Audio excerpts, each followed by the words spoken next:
Hello guys, bersama saya lagi dalam Alright Nopo Channel. Saya ingin membawakan video ucapan terakhir ya dalam sesi lawatan Datuk Seri Anwar Ibrahim di negara Jerman yang dikatakan begitu memukau, penuh karisma sahabat-sahabat semua ya, dengan kehadiran hadirin yang hadir ya dalam sesi itu. Dikatakan sahabat semua ya begitu ramai yang terkagum ya dengan ucaptama semasa menghadiri acara 101 East Asia Friendship ya dinner yang diadakan di Hamburg City Hall, anjuran Jerman Asia Pasifik Business Education. Itu antara perkaranya sahabat semua. Dan dalam kenyataan dan juga kenyataan ucapan Datuk Seri juga itu mendapat liputan yang begitu meluas ya di negara Jerman. Jadi sahabat semua, saya ingin membawakan anda untuk menonton video ini. Saya percaya ramai yang belum menonton video ini. Jadi jangan lepaskan peluang ini untuk mendengar dan menghadami apa yang diucapkan oleh Perdana Menteri kita, Datuk Seri Anwar Ibrahim. Profound thanks and gratitude for the hospitality and the candor and friendship shown by the Chancellor, and of course the Vice Chancellor and the President, in enhancing bilateral relations between Malaysia and Germany, and looking at Southeast Asia, in particular ASEAN, as a new focus for investments, relations, and strategic partnership in the region.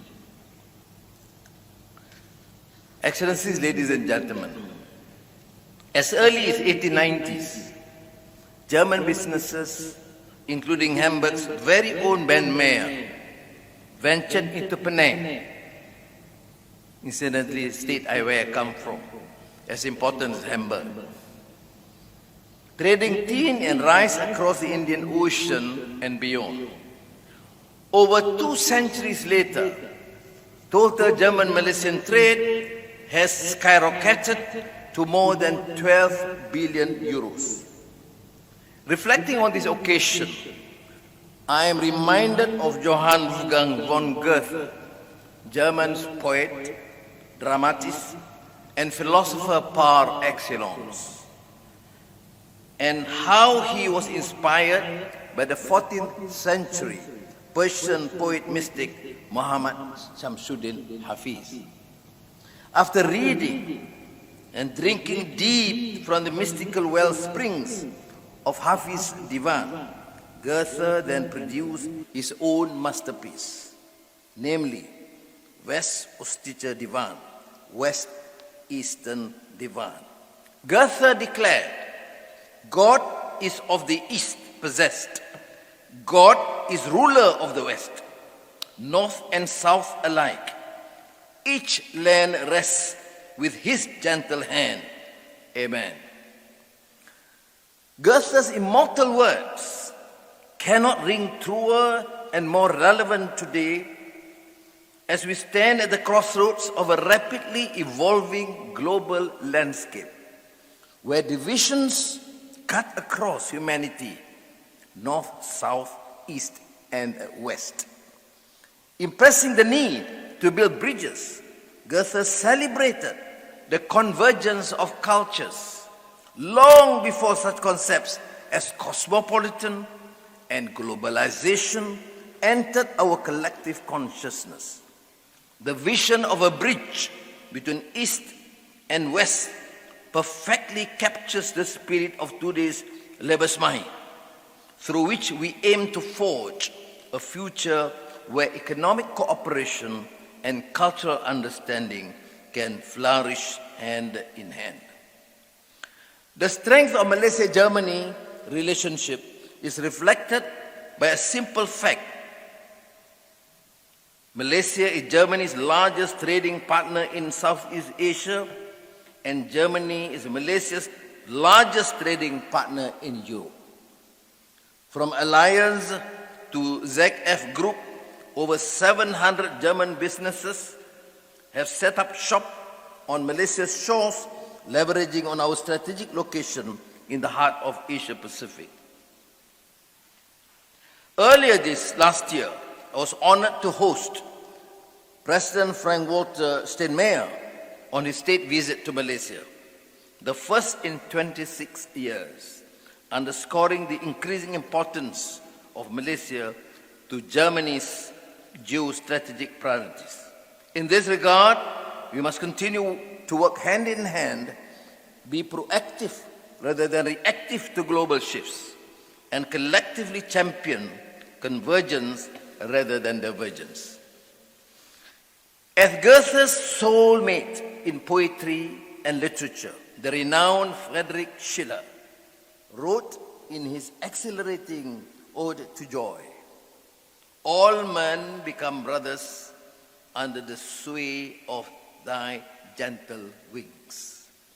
It is in this spirit of Schiller's call for the unity of mankind and Goethe's exemplary inspiration from the divan of Hafiz that we ourselves should be so inspired to learn from one another without fear or suspicion, where cultural exchange would enrich rather than dilute the human experience, and where our values converge rather than diverge. Today, challenges like climate change, economic inequality, and technological disruption are shaping history as we speak. These developments make the ideals expounded by our great literati more relevant than ever. They remind us to honor our diverse legacies while forging a united path forward towards progress. Excellencies, ladies and gentlemen, Malaysia's comparative strength as a hub for global commerce, manufacturing, and business rests on sturdy and firm pillars. Malaysia is a thriving economy that places transparency, accountability, and governance at the forefront. Since my taking office as Prime Minister, after decades of turbulence, we have embarked on a relentless drive towards substantive structural reforms. These will directly benefit businesses and investors by easing the cost of doing business, building faith in the Malaysian system, and ultimately ensuring the long-term viability of investments. I cannot exaggerate the importance of the region. Southeast Asia, and namely ASEAN, remains one of the most peaceful region or sub-region in the world. It is also the fastest growing economy in the world. So when we embark upon the Madani economy framework, it embodies our commitment to propel Malaysia towards becoming a leading economy in Asia, as well as driving sustainable and inclusive development. It envisions a society where prosperity is shared, advocating for greater ASEAN integration and economic complexity, and establishing Malaysia as a regional powerhouse, maintaining excellent bilateral relations with Germany in Europe, continuing our strong collaboration with the United States of America, but at the same time forging new strategic partnership with China as a center, Korea and Japan, India in the north, and Australia in the south. Underpinning this is the new industrial plan 2030, which aims to invigorate Malaysia's industrial landscape, focusing on added value, advanced manufacturing, and high impact investments. The National Energy Transition Roadmap embodies our forward-looking stance on environmental stewardship, outlining a comprehensive strategy to achieve net zero emissions by 2050.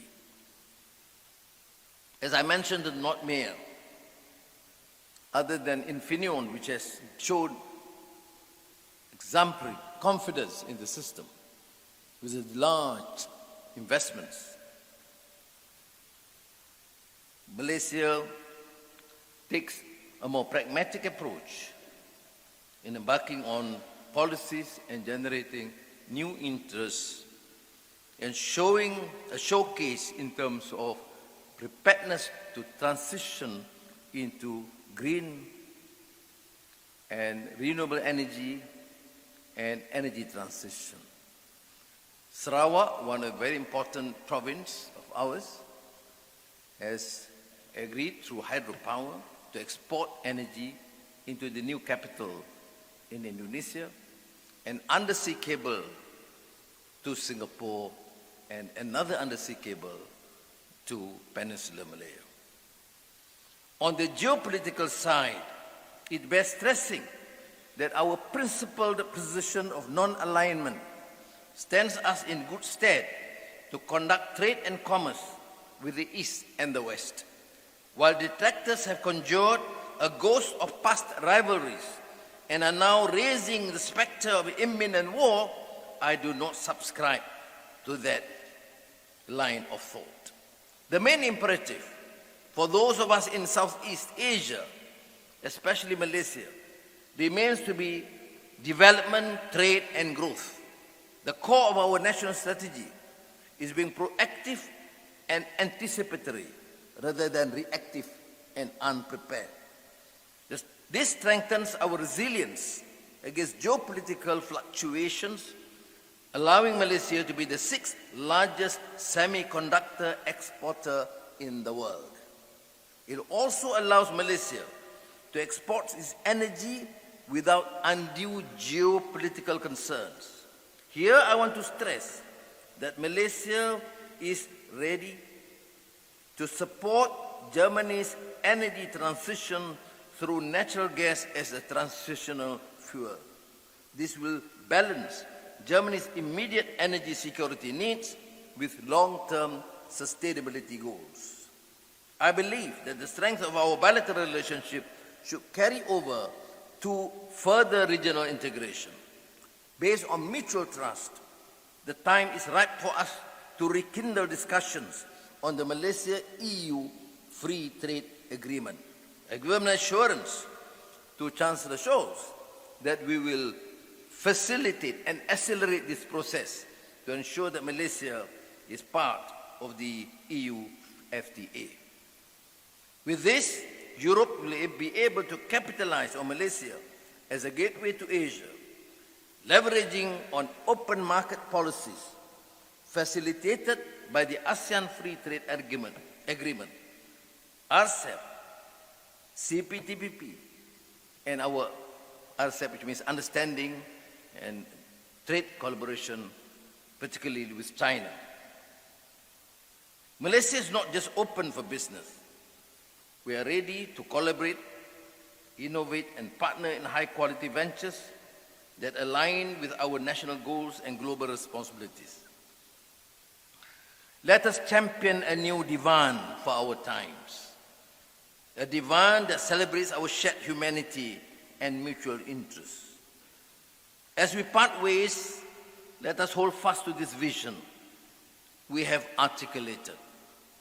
In honoring the legacy of Hafiz, Goethe, Schiller, let us tread the path ahead, not as lone individuals, but as companions, bonded by the ties of our common humanity, committed to the principles of justice and peace.